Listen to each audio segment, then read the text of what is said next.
Good morning everyone! Good morning, good morning! Ayan.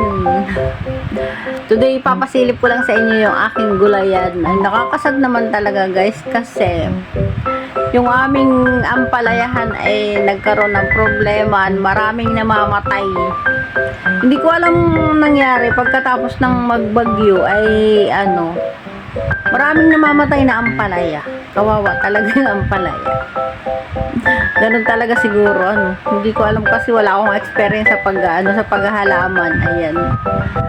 Pero ang good news naman guys ay yung aming sitawan ay nagha-harvest na.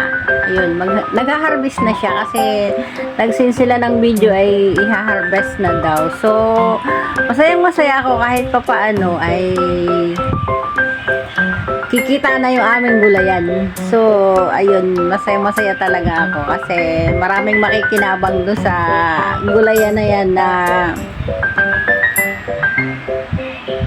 para sa family. Kaya ako nag-invest ng mga konting halaga sa gulayan na yan ay para lang naman makatulong sa kanila at sa family, hindi naman para sa akin. Kasi ang sarap ng pakiramdam, ang sarap ng feeling pag ikaw ay nakakatulong sa iyong pamilya, diba? Kahit doon sa paraan na pagbibigay mo ng puhunan para sila ay kumita, o diba? Yun na yung pinakamagandang magandang party ng kahit na tayo ay hindi man makapagbigay ng malaking tulong, syempre paghihirapan nila yun, o diba? Siya nga pala guys, ilang araw na akong pagay yung mata ko, hindi ko alam kung bakit. Napapansin nyo guys, pag tuwing magbablog ako, yung mata ko talaga pagao. Isiningit ko lang. Kasi nakakatulog naman ako ng maayos, pero ayan, pagising ko pa rin pago. Hindi ko alam kung bakit. Anyway, still cute pa rin. Ay, charot. At ayun na nga guys, yung sinindi kasing video sa akin ng pamangking ko, kulang. Siyempre gusto ko din naman na mai-upload yung aming mga gulayan. Kasi ang saya-saya ko, happy talaga ako guys pag nakikita ko na yung may bunga na yung aming gulayan. Kaya excited talaga ako na ma-post yung mga gulayan na yun. Kaya kahit kulang yung video niya, para mag-eksakto doon sa aking pang-premiere, kaya ako gumawa ng video. Ayan. Shout out sa inyo dyan. Shout out sa mga magbubukid. Nako, happy ako sa inyo guys. Kasi ang sarap talaga na nakatira sa bukid. Alam nyo guys, naranasan ko yan nung bata pa kami na nasa bukid kami. Pero saganang-sagana kami talaga nung sa bukid guys. Kasi ang sisipag ng magulang ko, tapos ang dami naming mga halaman. Hindi kami, kahit kami taga-bukid, hindi kami nakaranas ng yung sinasabi ng iba, taga-bukid daw ay naghihirap. No, nagkakamali kayo kasi ang mga taga-bukid ay mayayaman yan. Kasi ang mga taga-bukid ay marami silang manok, marami silang baboy, marami silang mga gulay. At saka hindi ka talaga magugutom sa kabukiran. At naranasan ko yan nung elementary pa kami. Elementary ako, doon ko naranasan yung masarap na buhay sa kabukiran. Ayan. Ang dami namin guys talaga na yung saging. Dami kong magpahinag yung magulang ko. Ang dami talaga, hindi kami mobili. Tapos ang luang ng aming kamuting kahoy, yung balinghoy. Alam nyo ba yun? Grabe, hindi ko malilimutan. Kaya pag nagkukwentuhan kami ng mga kapatid ko kung gaano kasaya yung pagtira namin sa bukid, hindi namin ikinakahiya yun at hindi namin malilimutan ang sobrang saya namin ng feeling sa pagtira sa bukid. At alam nyo guys, yung pinakamaganda, yung ang luang-luang ng aming maisan. Oo, ang luang ng maisan namin yun. Tapos pag yung malapit ng putiin yung mais, gumagawa yung magulang ko nung pinakang kubo-kubo doon sa gitna ng maisan. Tapos ang gagawin namin doon sa gitna, mag-iihaw kami ng mais doon sa gitna. Ang saya-saya lang talaga, o diba? Ayun yung pinakang masarap na buhay sa kabukiran. Kaya sana, wish ko pagtanda ko, sa bukid ako, tumira. Para kasi nga sarap-sarap balikan ng nasa bukid ko. Kaya lang yung mga magulang ko talaga guys, maaga silang sumuko sa bukid. Kaya, siguro nga, siyempre, kahit masaya ang buhay sa bukid, ay kailangan mong magtrabaho.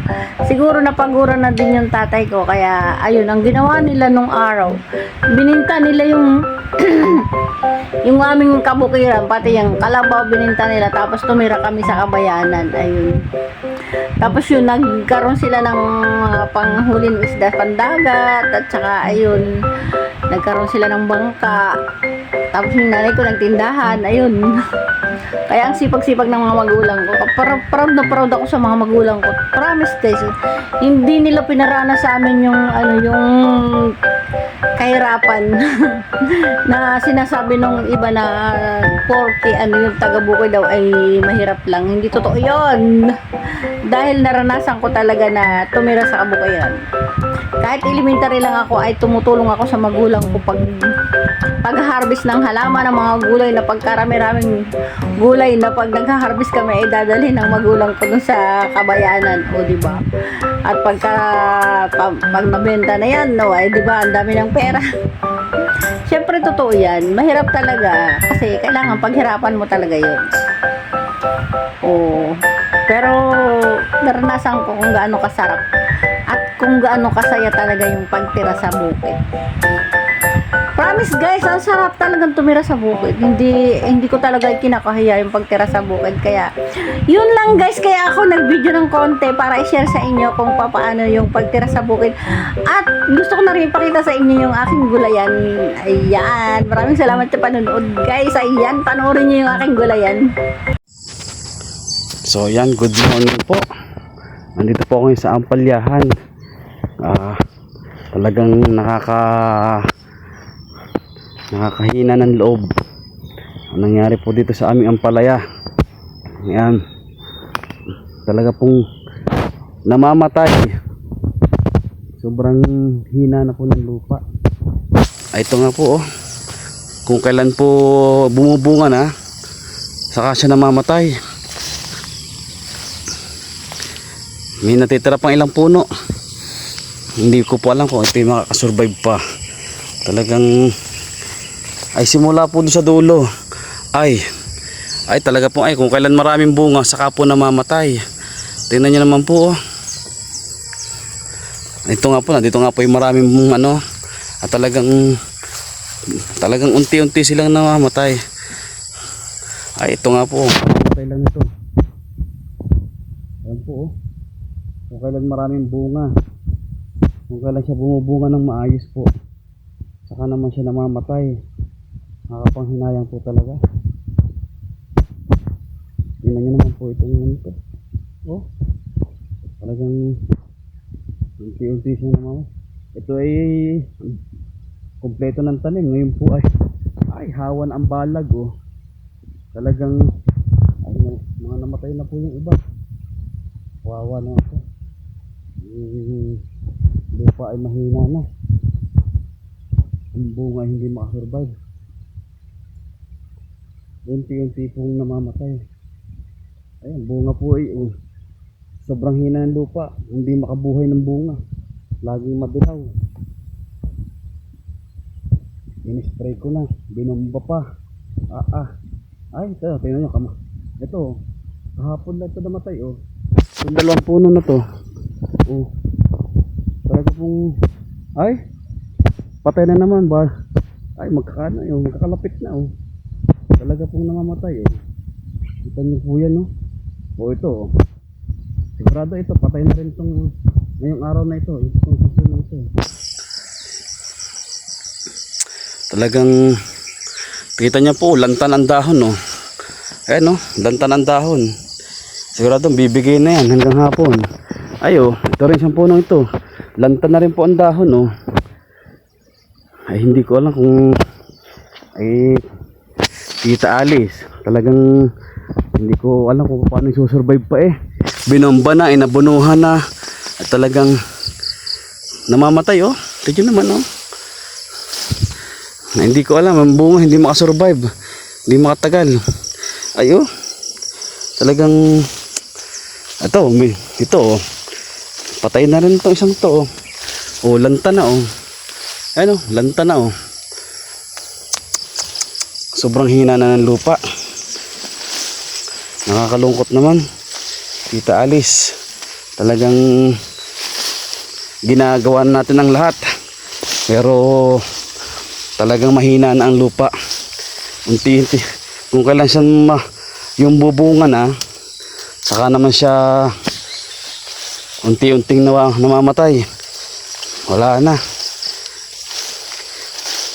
May natitira pang ilang puno, hindi ko alam kung ito tatagal pa rin.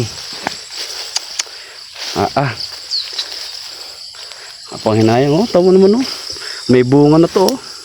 Ang laka na, tamo, bungahan na siya oh. Oh, namatay lang. Pero ito naman yung ating sitaw. Oh, may bunga ng ating sitaw oh. Oh. Tinatabasan na, winawat-watan na. Pag ito natapos ng at ito'y imamawer na. Oh, tamang bunga, Tita Alice oh. Oh, may mga bunga na oh. Malapit tayo mag-harvest. Hindi ko lang alam kung ito'y haharvestin na bukas. Sasabay natin sa pagpitak kay mama. Hindi naman oh, may bunga ng ating sitaw oh. Ang ating ulan na sa nililinis ni Rodel, aming winawat-watan. Tapos aming mamawirin na pagkatapos para malinis na.